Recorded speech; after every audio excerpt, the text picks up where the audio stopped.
Rockenfeller, which is how they came in, and Molina is right up behind them. But we are now getting absolute bests. Jamie Green, Sector 3, has done an absolute best. Spengler, absolute best in Sector 1. Still, the battle rages on. Farfus ahead of Rockenfeller and also ahead of Molina, who runs out wide. But Farfus has gained there on the pit stop. So in comes Pascal Wehrlein. Yeah. Crucial pit stop, this. Christian Vitoris will take over the lead. But he needs to put in some qualifying laps effectively to try and reduce the deficit. Onto options goes Wehrlein. So Wehrlein now on his way out of the pit lane. Jamie Green, a drive-through penalty for pushing another car. Comes thick and fast, this. Back onto the circuit then goes Pascal Wehrlein. So now we start to see, at the end of the next lap, the flying lap times being offered up by the recent wave of drivers to go onto slicks. So there is Pascal Wehrlein with the Guix livery. We're on board with Marco Wittmann right now, who has been in. And I think the first few corners with those tyres on, as we see, well, Matthias Ekstrom walking away. The hopes and aspirations for this season are dashed. They are. It's been a frustrating season for him. He started off well at Hockenheim, but it's been frustrating ever since. But we are now seeing the best lap of the race be done by Jamie Green. For Audi, gives them some solace. Now, this is the replay of Ekstrom's pit stop. On went the wheel. The gun is still on. Yeah, the gun is still on there. But the car was dropped down. It's not really Ekstrom's fault. He didn't go too soon. As soon as the car is dropped, that's when you go. The team dropped it down too early. And there, the wheel trying to part company with the car. It wasn't on. And so, although Ekstrom it is who ends up out of the race and is reported to the stewards, it was the team that dropped the car down a fraction too early that was the problem. Here comes Christian Vitoris now. Of course, he momentarily took the lead. He's going on to options as well. Spengler, fastest lap of the race. So the slicks are working now. This is going to be a very interesting part of the race to see in terms of car setup, whether putting them onto slicks and onto a drier road is going to have any effect, and much effect in some cases. So you've got Vitoris having given the lead back to Wehrlein. Timo Scheider we are still looking at as being in the mix as well. Now Juncker has done the fastest lap of the race, a 27.3 with his slicks up to temperature. So now Robert Wickens does the fastest lap of the race, having gone on to slicks. The timing screen is looking like Blackpool Illuminations, because as every car crosses the timing sector beams, they go quicker. It's green if it's a personal best, it's purple if it's an absolute best. It's getting more and more spectacular as Tombe comes in. He's already had a drive through. This is the regulation tyre stop to go onto the options, of course, and away he goes. So at the end of the next lap, we'll just run through the order because it's been changing all the time with these pit stops. Back into the race goes Tombe. Puts himself on track. Now carries on the fight. He's going to be ahead of Jamie Green, isn't he? This is Wittmann's view. He's fallen back behind Farfus now, who really has benefited on the pit stops. De Resta is on a quick lap, running in 7th. He's now up into 6th with the pit stop for Tombe. De Resta absolute best in Sector 1. Wittmann, though, coming back at Farfus. Yes, Wittmann there in the Ice Watch livery. Ahead of him, Castrol Edge car of Augusto Farfus. So P7 and P8 that we look at now. Now, I would suggest that presumably or probably it shouldn't be too difficult for Wittmann to get past Augusto Farfus. There's Rockenfeller, Jamie Green, and then we see Molina and Joey Handy's P12. Juncker fastest lap of the race in the 26s, but you've got Paul de Resta absolutely flying as well a bit further back. Jamie Green, we know, is quick also, but he's trying to recover from myriad dramas. As over the timing line then goes the leading group. Jamie Green heads down the pit lane because he's got this drive-through for pushing another car, so Jamie Green falls down the order even more. De Resta does now set the fastest lap. He's the first driver into the 25s now. Paul de Resta into the 1:25, so certainly the road is drying. Well, it's taken a long while to start to dry, hasn't it? And perhaps that drying line has not come as quickly as we expected. This, the reason then that Jamie Green gets that drive-through penalty that you just saw him serving. Just a little non-malicious tag there, wasn't there? I would say that was a bit harsh because he penalised himself by spinning. Yes. I know Tomczyk spun, but Jamie didn't gain out of all of that. But anyway, rules are rules. He cops the drive-through penalty. He takes it. He's back on track, and he will be in 15th place, just ahead of Gary Paffett now. A race that started off looking pretty promising for Jamie Green. And he's been a busy boy this afternoon. He has now been through the pit lane twice. And he's had a few more spins on top of that, so he's been busy. Wehrlein is 7.4 seconds ahead of Vitoris. Well, just seen through the corner of my eye, Marco Wittmann has got past Augusto Farfus, which is perhaps no surprise, is it? And there is Maxime Martin, but there is Pascal Wehrlein. And Wehrlein getting away. His last lap was good, but behind him, the quick lap times are being posted by Mercedes because Juncker Dea did a fastest lap. Now Robert Wickens has done the fastest lap of the race. Timo Scheider is still in third place. As you see, Tombe gets sideways, and look at Petrov's Mercedes. That's got just so much better drive and traction off the corners. Through it goes. Petrov could be on here because he's up into 14th place for his best DTM finish by the very end. Robert Wickens then, fastest lap of the race. All the Mercedes are working their way up the order. Timo Scheider still in third place, may well get gazumped by the very end. So here in replay then, as Vitaly Petrov and Tombe, and as you say, Petrov has just got so much grunt out of that corner, hasn't he? The car, has got the grip, and, well, Petrov did the job. There is Marco Wittmann. Now he's passed Augusto Farfus. Here is the championship prediction for you on screen. Marco Wittmann on 126 points and Christian Vitoris on 59. So Marco Wittmann, if that prediction is how we end, he would become a champion today. That's Petrov. Had a spin there yesterday, didn't he, within the qualifying session, and some of the good work is undone. But it's Mercedes, Mercedes, Audi, Mercedes, Mercedes, Mercedes. So 5 in the top 6 of the three-pointed stars. And with Robert Wickens having just done the fastest lap of the race, the gaps are coming down across all of those leading cars now, because it's the ones behind Wehrlein and Vitoris doing the better lap times. Petrov, a bit too much welly, lost it, locked up, slithered around. So you can see the road is dry, you can see how the option tyre is working, but Wehrlein and Vitoris got away early on, so they've still got this big gap that they can preserve, I think, to the end of the race.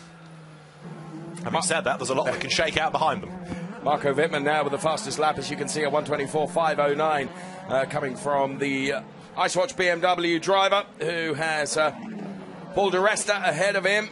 Wehrlein, Vitoris, Scheider, then it's Juncadella, Wickens, Di Resta, Wittmann, Farfus, Rockenfeller, Molina. That's the top 10. On board with Wittmann then, who is in 7th place, as you say, having got ahead of Farfus. Rockenfeller is still 9th. So Wehrlein, Vitoris, Scheider, the top 3. You can see how the standings are on the screen at the moment. Juncadella 4th ahead of Wickens, Di Resta, Wittmann, Farfus, Rockenfeller, Molina. Absolute best middle sector, Paul Di Resta. His next target is Robert Wickens. Trouble is, he's 10.8 seconds behind him. Juncadella 7/10 away from Scheider. That's the one to watch, and there it is down at turn 1. You're absolutely right.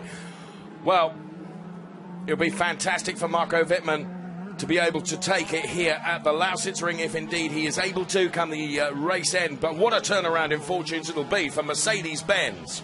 Just like at Ossersleben, we saw the cars go well in the wet. It was there that Di Resta got a 4th. It was there that Vitoris took a win. Di Resta has done the fastest lap. He's in the 23s now. So is Wittmann behind him. But Di Resta, the absolute best lap. He's absolutely charging. And you get the feeling now that Scheider is on borrowed time in 3rd place. Yes. Not because Timo is a slow driver, but just because the Mercedes has become the car to have in this race. It's a question of when, not if, isn't it? Which is the replay of Scheider's pit stop, fastest pit stop. Away he goes. Petrov, the 2nd fastest stop. Vitoris, the 3rd quickest. And Pascal Wehrlein is stretching the advantage because he's done the absolute best in Sector 1. Wickens, absolute best Sector 2. Joey Hand has just done the absolute best in the 1st sector, running in 12th place. And he's 1.4 seconds behind Martin Tomczyk. Now, on that basis, Joey Hand could get a point for 10th place. As we look at Bruno Spengler, these the replays of the pit stop rankings. Christian Vitoris currently... let's hear from Verena now, who I understand has got Matthias Ekstrom. Yes, indeed. Very bad luck for Matthias Ekström. Eki, how frustrating is it for you if something like that happens in a pit stop? Yeah, I mean, for sure it's not nice, but it's not so much I can do now. I mean, I think it was last year it happened once as well, and this year again, so not so nice for sure. I mean, still, we were not racing for the win, but we were racing for a top 5 probably, so it's a race weekend to forget. Still, the qualifying was good, so that's what we take with us. One more question. You had a spin in the beginning of the race. What happened there? What? You had a spin in the beginning of the race. What happened there? No, I never spun. I went offline. Yeah. I went off the track in the fast one, right-hander once. Missed the line a bit, just understeered off and lost a couple of seconds, and then back on track again. And what's your prediction? What do you think? Do we have a new DTM champion today? I don't know. I haven't looked it up, but most likely yes. Thank you very much. Back to you guys.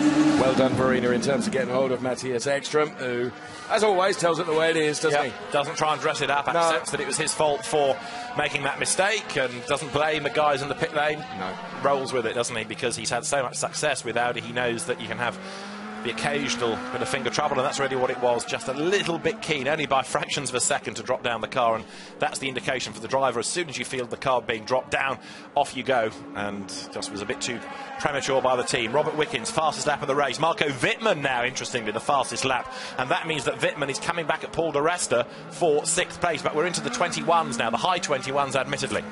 And of course, we've just been advised on screen that DRS has been enabled. Yeah. So now, as you see that fastest lap from Marco Wittmann on 1:21.997, they can use DRS. So Wehrlein, Vitoris, Timo Scheider still hanging on in there at the moment, isn't he? Ahead of Juncadella, 6/10 between Scheider and Juncadella last time around for P3 and P4. But we're watching Marco Wittmann here, and over the last 3 laps, the difference between Wittmann and Paul de Resta.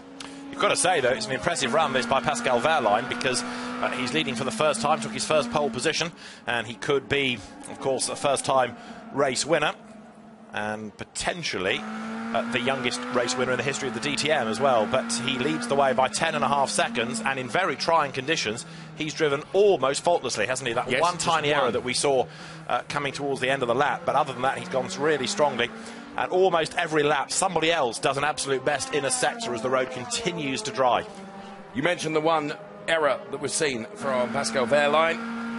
Look how many errors we've seen from some of the old guard in DTM as well. I mean, the conditions are so challenging for those drivers out there. As Paul de Resta and Marco Wittmann continue their battle then.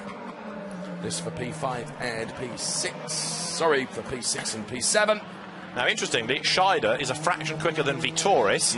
Juncadella is quicker than the 3 ahead of him. He's running in 4th place, so it's still got the chance, maybe, of concertinaing up a little bit up front. Wehrlein doesn't have to win by an enormous margin. He just wants to win, doesn't he? So it doesn't really matter whether he's 10.5 or 5.5 seconds ahead. Vitaly Petrov has now done an absolute sector best, and this is Marco Wittmann's car just sparking a little bit as it finds some of the bumps around the Euro Speedway at Lausitz. The race leader has now done 37 laps.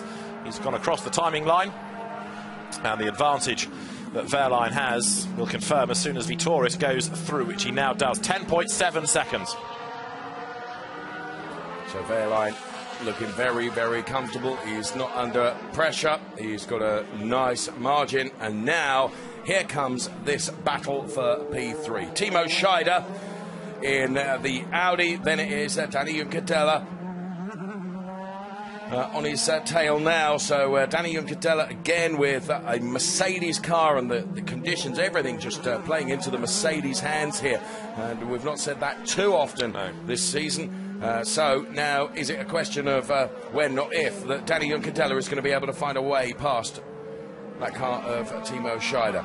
He does need to get on with it, because behind Robert Wickens is lapping quicker. The downside is potentially that Juncadella gets stuck behind Timo Scheider, and Robert Wickens, who's just done the absolute best in the first sector, might be able to close. He's taken half a second out of Juncadella in sector 1 alone. Now, granted, he's got to make up 9.5, but half a second has gone in 1/3 of a lap, effectively. So he's on a mission, that is for sure. There must be some rather happier people in the Mercedes camp today. How about this? 3 wide, Tombe, Paffett in the middle, bodywork goes a-flying, and Jamie Green was the other one. Gary Paffett went for a gap, and as Green came across and took the line, Gary rather got pincered in the middle. Yes, he did a bit, didn't he? And lost a big chunk of the Euronics bodywork.